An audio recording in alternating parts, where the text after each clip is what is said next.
ये कहानी एक ऐसे राजा की है जो पैदा होने पर तो काफी कमजोर होता है, लेकिन वो अपने आप को साबित करता है कि एक राजा बनने की सारी काबिलियत उसके अंदर है। तो इस कहानी की शुरुआत में हम एब के एक छोटे से कबीले को देखते हैं, जहाँ का राजा सिमोन आज पिता बनने वाला था। राजा खुशखबरी के इंतजार में बाहर अपने प्रजा के साथ खड़ा होता है कि तभी वहाँ पर राजा का सलाहकार व्लादिमीर आता है, जो राजा को बताता है कि महाराज हमारे सामने एक समस्या आ गई है। राजा को उसकी कोई भी बात समझ में नहीं आती, इसीलिए वो खुद ही रानी के कक्ष में जाता है, जहाँ वो अपने प्यारे से बेटे को देखकर काफी खुश होता है, जो काफी स्ट्रॉन्ग और उसी की तरह हेल्दी था। तभी उसका सलाहकार व्लादिमीर उसका दूसरा बेटा दिखाता है, जो काफी दुबला पतला और कमजोर था। वो उसके दूसरे बेटे को दिखाते हुए कहता है कि महाराज आपके इस बेटे ने पहले जन्म लिया है और खानदानी परंपरा के मुताबिक खानदान का पहला वारिस राजा बनेगा। राजा अपने बड़े बेटे को देखकर काफी उदास होता है, क्योंकि वो काफी छोटा और कमजोर था और वो जानता था कि प्रजा कभी भी इसे अपने राजा के रूप में स्वीकार नहीं करेगी। तभी वहाँ राजा की जादूगरनी जो एक विच होती है वो वहाँ पे आती है। वो राजा को दिलासा देते हुए कहती है कि महाराज आप चिंता न करें, इसमें आपकी कोई गलती नहीं, ये तो प्रकृति का दोष है और ये इतना कमजोर है कि कोई भी इसे कभी अपना राजा स्वीकार नहीं करेगा। और इसीलिए राजा व्लादिमीर को उसे मारने के लिए कहता है। पर जब व्लादिमीर उस छोटे राजकुमार को मारने जाता है तो उस छोटे से बच्चे की मासूमियत देखकर उसका माइंड चेंज हो जाता है और वो उसे नहीं मारता। पर जब वो उसे छोड़कर वहाँ से जाने लगता है तो वो राजकुमार रोने लगता है। इस पर व्लादिमीर उसे चलना सिखाता है और उसके साथ खेलता है। धीरे धीरे समय बीतता जाता है और राजकुमार बढ़ता जाता है, लेकिन शारीरिक रूप से कमजोर होने की वजह से राजकुमार एडवर्ड अभी भी बच्चे की तरह दिखाई देता है और उसके काम भी बिल्कुल बच्चे की तरह थे। लेकिन एडवर्ड हर बात जानने के लिए काफी उत्सुक रहता था। एक बार जब एडवर्ड अपने दोस्त यान के साथ खेल रहा था, इसी बीच एक पौधे को तोड़कर वो यान को उसे फुलाने के लिए देता है और जब यान उसमें फूंक मारता है तो वो एक बलून की तरह फूल जाता है। पर तभी वहाँ पर एक बर्ड आकर उसे फोड़ देती है और जैसे ही वो बबल फूटता है वो स्टिक यान की नोच पर जाकर चिपक जाती है। ये देखकर एडवर्ड काफी खुश होता है और उस स्टिक को लेकर पास की पत्तियों को उस पर चिपकाने लगता है, क्योंकि ये बात उन लोगों के लिए कोई मैजिक से कम नहीं था। ये लोग खेल ही रहे होते हैं कि तभी उन्हें कोई आवाज सुनाई देती है, जिसे सुनकर वो दोनों उस तरफ जाने लगते हैं। और जब वो दोनों वहाँ पहुँचते हैं तो वो देखते हैं कि वहाँ पे एक खेल का आयोजन हो रहा था और उस खेल में राजा का बेटा काफी अच्छा प्रदर्शन कर रहा था, जिसे देखकर वहाँ के सारे लोग बहुत खुश हो रहे थे और राजा भी अपने बेटे का खेल देखकर काफी खुश हो रहा था। तभी खेल एक बार फिर से स्टार्ट हो जाता है और राजा का छोटा बेटा वानिया एक बार फिर पूरे जोश के साथ खेलना स्टार्ट करता है। लेकिन जैसे ही गेंद यान के पास आता है, यान अपने आप पर से कंट्रोल खो देता है और वो गेंद पकड़ने के लिए नीचे कूद जाता है। उसी के साथ एडवर्ड भी नीचे कूद जाता है और दोनों गेंद के साथ नीचे गिरते हैं, पर वो गेंद उनके हाथ से छूटकर एक गड्ढे में चली जाती है। ये सब देखकर वहाँ के लोग उन दोनों को घेर लेते हैं। एडवर्ड तो किसी तरह उनसे बच जाता है, लेकिन वो लोग यान को बहुत बुरी तरह से पीटते हैं। ये देखकर एडवर्ड तुरंत उसी पौधे को तोड़ता है और उसमें फूंक मारकर उसे चिपचिपा बना देता है और उसकी मदद से वो उस बॉल को गड्ढे से निकाल लेता है। वो जब उस बॉल को गड्ढे से बाहर निकालता है तो वो लोग उसे देखकर काफी हैरान होते हैं। तभी वहाँ पर वानिया आता है, जो एडवर्ड से बात करने लगता है। पर तभी वहाँ पर विच और व्लादिमीर की नजर एडवर्ड और वानिया के पैरों पर जाती है, तो वो लोग काफी हैरान होते हैं, क्योंकि उन दोनों के पैर बिल्कुल समान थे। वानिया एडवर्ड से बॉल ले लेता है और खेल को एक बार फिर स्टार्ट करने की कोशिश करता है, लेकिन गेंद पर चिपचिपा पदार्थ लगे होने के कारण गेंद वानिया के हाथ में चिपक जाता है और वहाँ के सारे लोग उसके हाथ से वो गेंद को छुड़ाने की कोशिश करने लगते हैं। लेकिन काफी मेहनत करने के बाद भी उन लोगों से वो गेंद नहीं छूटती। लेकिन अंत में एक बंदर उस गेंद को छुड़ा लेता है और जैसे ही वो उस गेंद को छुड़ाता है वो जाकर एक पेड़ से टकराता है और उसके हाथों से वो गेंद छूटकर राजा के सिर पर जा लगती है और वो वहीं चिपक जाता है। व्लादिमीर उसके सर से वो गेंद छुड़ाने की कोशिश करता है और जैसे ही वो उस गेंद को उसके सर से छुड़ाता है, राजा के सर के बाल भी उस जगह से उखड़ जाते हैं। राजा इस बात से काफी नाराज होता है। ये लोग आपस में बात कर ही रहे होते हैं कि तभी वहाँ पर एक बंदर आता है, जो उनसे कहता है कि उन्हें राजा ने बुलाया है। ये बात सुनकर एडवर्ड काफी खुश होता है और यान के साथ वो दौड़ते हुए राजा के पास जाता है। राजा एडवर्ड से कहता है कि उसने सुना है कि तुम मैजिक जानते हो और वो उसे उसका मैजिक दिखाने को कहता है। ये बात सुनकर एडवर्ड पेड़ की पत्तियां सहित एक डाल को तोड़ कर लाता है और उसे राजा के सिर पर लगा देता है, जो बिल्कुल एक क्राउन की तरह लगता है, जिसे देखकर सभी लोग बहुत खुश होते हैं। राजा को उसका चेहरा दिखाने के लिए एडवर्ड एक पत्ते में बरसात का पानी इकट्ठा करता है और वहीं हम देखते हैं कि राजा की जादूगरनी जो एक विच होती है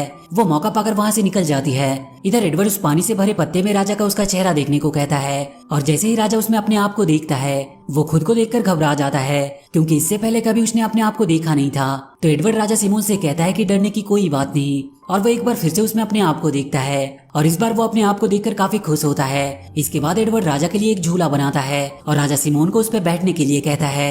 इधर वो विच अपनी काली शक्तियों से बहुत सारे मधुमक्खियों को पैदा करती है और उन मधुमक्खियों को वहाँ के सभी लोगों पर छोड़ देती है। इधर राजा को झूले पर झूलने में काफी मजा आ रहा था कि तभी वहाँ पर बहुत सारी मधुमक्खियां उन पर हमला कर देती है जिसकी वजह से वहाँ पर भगदड़ मच जाती है और राजा वहाँ से नीचे गिर जाता है। ये देखकर वानिया एडवर्ड को भी वहाँ से नीचे गिरा देता है, पर इस बात से राजा वानिया पर काफी गुस्सा करता है और इसी बात से नाराज होकर वानिया वहाँ से चला जाता है। और वहीं हम एडवर्ड को देखते हैं जो नीचे गिरने की वजह से काफी वीक फील कर रहा था। तभी उसके पास यान आता है जो उसकी मदद करना चाहता था, लेकिन काफी दूर होने की वजह से वो उसकी मदद नहीं कर पाता। तो यान वहाँ से आगे की ओर बढ़ता है और इसी दौरान वो एक गड्ढे में गिर जाता है। और जब एडवर्ड उस गड्ढे से बाहर निकलता है तो उसे 2 ऑस्ट्रिच मिलते हैं जो काफी सुंदर थे और साथ ही उसे वहाँ पर बहुत सारे जंगली जानवर दिखाई देते हैं, जिसे देखकर एडवर्ड काफी खुश होता है। पर तभी वो देखता है कि कुछ जंगली भेड़िए तेजी से उसकी तरफ बढ़ रहे थे, तो वो वहाँ से भागने की कोशिश करता है, लेकिन वो पीछे की ओर जाने लगता है क्योंकि एडवर्ड कभी भी अपने 2 पैरों से दौड़ा नहीं होता है। पर किसी तरह वो घूमकर पीछे की ओर दौड़ते हुए वहाँ से निकल जाता है। इधर एडवर्ड द्वारा दी गई पानी से भरे पत्ते में सभी लोग अपने चेहरे को देखकर काफी खुश हो रहे थे कि तभी उनकी नजर एडवर्ड पर जाती है, तो वो देखते हैं कि उसके पीछे बहुत सारे जंगली भेड़िए लगे हैं। एडवर्ड वहाँ से भागते हुए एक गैंडों के झुंड में चला जाता है और जब गैंडे भेड़ियों को देखते हैं तो वो वहाँ से भागने लगते हैं। भागते हुए गैंडे जब एडवर्ड के पीछे लग जाते हैं और जब राजा ये देखता है तो वो उसकी मदद करने के लिए अकेला ही चला जाता है। एडवर्ड को बचाते हुए राजा घायल हो जाता है और काफी चोट लगने की वजह से राजा की वहीं पर मौत हो जाती है। लेकिन मरने से पहले राजा उसे ये बता देता है कि वो उसी का बेटा है और वानिया उसका छोटा भाई है। ये बात सुनकर वानिया जरा भी खुश नहीं था। वानिया अपने डैड को लेकर वहाँ से चला जाता है। एडवर्ड को जब इस बात का पता लगता है कि वो राजा सिमोन का बेटा है तो वो काफी हैरान होता है। राजा के मौत के बाद वानिया के राजा बनने की तैयारियां शुरू होने लगती है और वहाँ के लोग भी अपने नए राजा के रूप में वानिया को पाकर काफी खुश लग रहे थे। वहीं एडवर्ड और यान उस पेड़ के नीचे जंगल में होते हैं। तभी आसमान में बिजली चमकने लगती है और एक बिजली आकर सूखे पेड़ पर गिरती है जिससे उसमें आग लग जाती है। एडवर्ड सभी चीजों को जानने के लिए काफी उत्सुक था, इसीलिए वो आग को देखकर काफी खुश होता है और जाकर जलते हुए पेड़ की टहनी को पकड़ लेता है जिससे वो जल जाता है, क्योंकि उसे मालूम नहीं था कि वो आग से जल सकते हैं। इसके बाद वो आग से खेलने लगता है। तभी आसमान से एक बहुत बड़ा हॉल स्टॉर्म आता है जो काफी स्ट्रॉन्ग था। उस हॉल स्टॉर्म के रास्ते में जो कुछ भी आता है वो उसे अपने अंदर खींच लेता है, जिसमें एडवर्ड भी उसके अंदर चला जाता है और उसमें उसकी मुलाकात एक बेहद खूबसूरत फीमेल एप से होती है जिसका नाम लूसी था। एडवर्ड लूसी के पास जाने की कोशिश करता है लेकिन वो उस तक पहुंच नहीं पा रहा था, पर वो किसी तरह उस हॉल स्टॉर्म से बाहर निकल जाता है और थोड़ी देर बाद लूसी भी वहाँ से बाहर निकल जाती है जो वहाँ से गिरकर एक खाई में अटक जाती है। एडवर्ड एक रस्सी की मदद से उसे बाहर निकालने की कोशिश करता है लेकिन वो रस्सी कमजोर होने के कारण टूट जाती है। लेकिन जैसे ही वो लोग खाई में गिरने वाले होते हैं वहाँ पर एडवर्ड का दोस्त यान आकर उस रस्सी को पकड़ लेता है, पर जब वो लोग ऊपर आते हैं तो यान की मूर्खता के कारण एक बार फिर से वो खाई में गिर जाते हैं। लेकिन एडवर्ड किसी तरह उन्हें बाहर निकालता है और जब लूसी को होश आता है तो वो सामने एडवर्ड को देखती है जिसे देखकर वो काफी डर जाती है, इसीलिए वो वहाँ से भागने लगती है। पर एडवर्ड उसका पीछा करता है और काफी मुश्किलों का सामना करते हुए वो लूसी के पास पहुँचता है और फिर दोनों एक दूसरे से बात करते हैं और इसके बाद वो दोनों काफी एंजॉय करते हैं। और जब रात होती है तो एडवर्ड वहाँ के लावा में से एक लकड़ी में आग लगा लेता है जिसे देखकर लूसी डर जाती है, लेकिन एडवर्ड उसे समझाता और उसे लेकर अपने होम ट्री की ओर जाता है जिसे देखकर सभी बंदर काफी खुश होते हैं क्योंकि रात में एडवर्ड की वजह से उजाला हुआ होता है। तभी वहाँ पर वानिया आता है। उसे लगता है कि आग उनकी दुश्मन है, इसीलिए वो एडवर्ड को वहाँ से चले जाने को कहता है, पर एडवर्ड वानिया को समझाता है और कहता है कि आग हमारी दुश्मन नहीं बल्कि दोस्त है। और वो एक एक करके बहुत सारी लकड़ियों में आग जलाकर उन्हें दिखाता है, लेकिन विच सभी को एडवर्ड के खिलाफ भड़का देती है जिसकी वजह से सभी लोग एडवर्ड को वहाँ से मारकर भगा देते हैं। तो वो दोनों एक गुफा में जाते हैं जहाँ उन्हें एक भेड़िया मिलता है,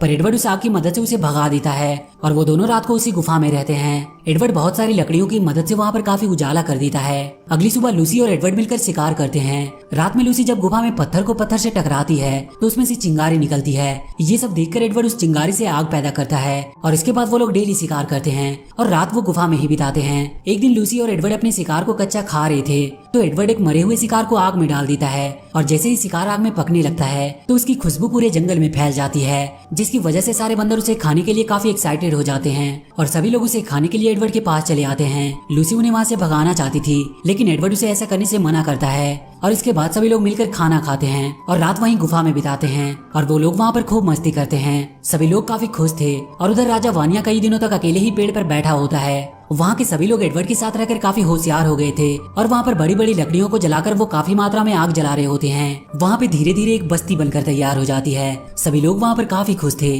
तभी एक बार फिर वो विच अपनी काली शक्तियों की मदद से मधुमक्खियों को एडवर्ड के पास भेजती है जो उन पर हमला कर देती है और इस हमले में काफी भगदड़ मच जाती है। भगदड़ मचने की वजह से वहाँ की सारी इमारतें गिर जाती है और सब कुछ तबाह हो जाता है। इस बात से सभी लोग काफी उदास और गुस्सा होते हैं। तभी उन्हें विच की आवाज सुनाई देती है तो सभी लोग अपने हथियार लेकर उस विच को मारने के लिए जाते हैं और जब वो लोग उस पेड़ के पास पहुंचते हैं तो उसे वो जलाने की कोशिश करते हैं, लेकिन एडवर्ड उन्हें ऐसा करने से मना कर देता है। उनकी आवाज सुनकर किंग वानिया भी वहाँ पे आ जाता है। उसे देखकर उनका गुस्सा और भी बढ़ जाता है और व्लादिमीर अपने 2 आदमियों को पेड़ को काटने के लिए भेजता है। और जैसे ही वो लोग उस पेड़ को काटना स्टार्ट करते हैं, उस पेड़ से एक लिक्विड निकलता है। उस पेड़ को कटता देखकर किंग वानिया उन पर हमला कर देता है और उनके बीच वहाँ पर फाइट स्टार्ट हो जाती है। और इस फाइट के दौरान वहाँ के पेड़ में आग लग जाती है। आग लगने की वजह से रानी मेडुला पेड़ पे ही फंस जाती है। तो एडवर्ड रानी को खतरे में देखकर उसे बचाने के लिए जाता है, पर उसे बचाने में एडवर्ड खुद ही एक मुसीबत में फंस जाता है। एडवर्ड वहाँ के सभी लोगों से मदद मांगता है, लेकिन पेड़ में आग लगने की वजह से वो लोग वहाँ से भाग जाते हैं। तभी एडवर्ड को किंग वानिया दिखाई देता है, तो वो उससे मदद मांगता है और वहीं उस पेड़ पर वो विच भी फंसी होती है और वो उस आग की तेज लपटों में जलकर वहीं पे मारी जाती है। इधर वानिया एडवर्ड को बचा लेता है, लेकिन उनका घर पूरी तरह से जलकर बर्बाद हो गया था। वानिया को अब अपनी गलती का एहसास होता है और वो एडवर्ड को बताता है कि वो और विच मिलकर उसे मारना चाहते थे, लेकिन अब वो एडवर्ड को अपने बड़े भाई के रूप में स्वीकार कर लेता है और वो दोनों एक दूसरे के गले मिलते हैं। लेकिन अपने घर को बर्बाद देकर वो काफी दुखी होते हैं। सभी को दुखी देकर एडवर्ड उन्हें एक दूसरे घर के बारे में बताता है और उन्हें लेकर उस नए घर की ओर निकल जाता है। और एक काफी लंबा रास्ता तय करने के बाद वो लोग एक बहुत सुंदर जंगल में पहुंचते हैं, जहाँ का नजारा देखकर सभी लोग बहुत खुश